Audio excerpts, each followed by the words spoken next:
सुबह की धूप हल्की हल्की पड़ रही है और रास्ते के किनारे वही घास दिखती है, छोटी सी, हरी भरी, लेकिन अनदेखी।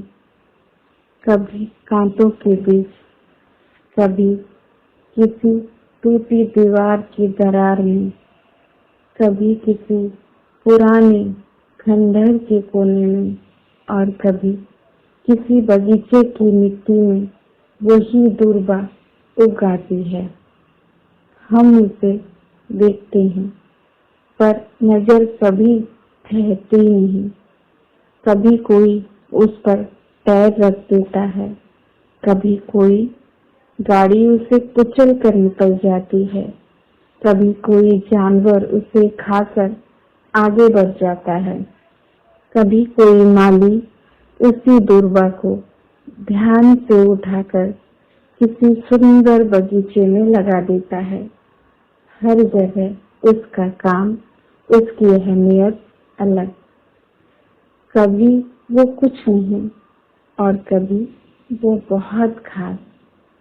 पर क्या आपने गौर किया है, जब बारिश की एक बूंद गिरती है या ठंडी हवा का एक झोंका उस पर आता है, वो फिर से उठ खड़ी होती है।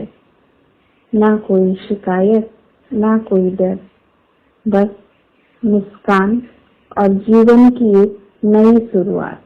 वो नहीं सोचती कि इस बार कौन उसे कुचलेगा, कौन उसे तोड़ेगा या कौन उसे अपनाएगा। उसे तो बस जीना है, हर हाल में, हर जगह।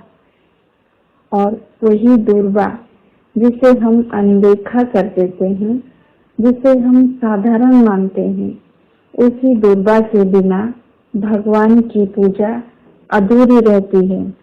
लोग वही दूर्बा उठाते हैं जो किसी सड़क के किनारे उगी थी, जहाँ कोई जानवर मूत्र करता है, जहाँ लोग चलते चलते तंबाकू से थूक देते हैं।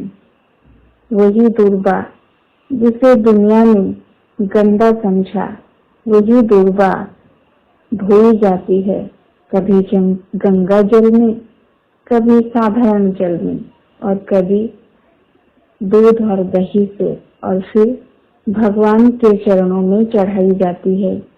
सोचिए, जिसे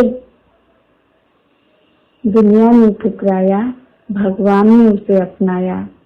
इसीलिए अगली बार जब आप कहीं चलते हुए किसी दूर्बा को देखें, रुकिए, देखिए और याद रखिए, वो दूर्बा आपको यही सिखाती है, मत टूटो, मत झुको, बस बढ़ते रहो। क्योंकि जिसे लोग साधारण कहते हैं, वही तो सबसे असाधारण होता है। तो मेरे दोस्तों, तुम साधारण नहीं हो, तुम वही दूर्बा हो जो हर बार गिरकर फिर से खिल उठती है। तो आप लोग भी मुझे बताओ, आपके लैंग्वेज में दूर्बा को क्या कहते हैं। और अगर मेरी कहानी से आपको थोड़ा सा भी कुछ सीखने को मिला, तो मैं आप लोगों की आभारी हूँ।